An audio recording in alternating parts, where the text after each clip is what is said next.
The coronavirus pandemic has had a monumental effect on amateur boxing. Once again, lockdown comes as a setback for those forced to adapt to life behind closed doors.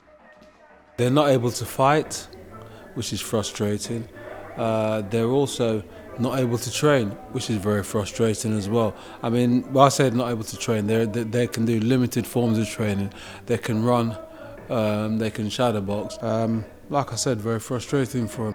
Use your feet as well, run around if you want. COVID-19 has left amateur boxers with no choice but to train from home. As progress is hindered, athletes are struggling to stay motivated. Really hard in getting the motivation there when you got your kids at home. So I usually would come from the gym, come straight from work to the gym. The motivation's there already because I'm already on the way.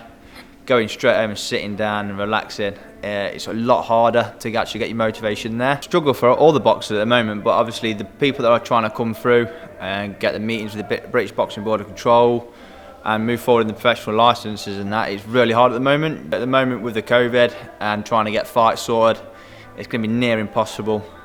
But no, hopefully, like I say, in the near future, hopefully the lockdown does come down on December the 2nd.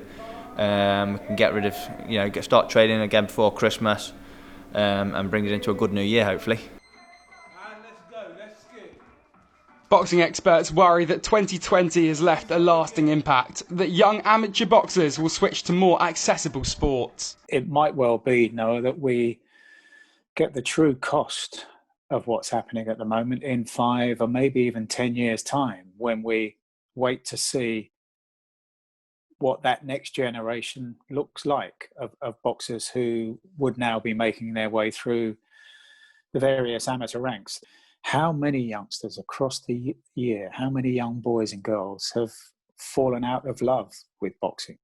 How many of them have moved elsewhere, have gone to outdoor sports because they can do them, because they can't get to their club anymore? That's another one of my fears.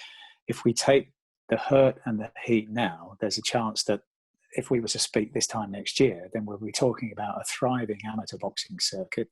We'll be talking about shows all over the country. It's a really difficult time. I know it's a difficult time for all sports, but there is something about the way that boxing is conducted, and especially with the element of sparring, that makes it even more difficult for the sport to cope down at that level at this time.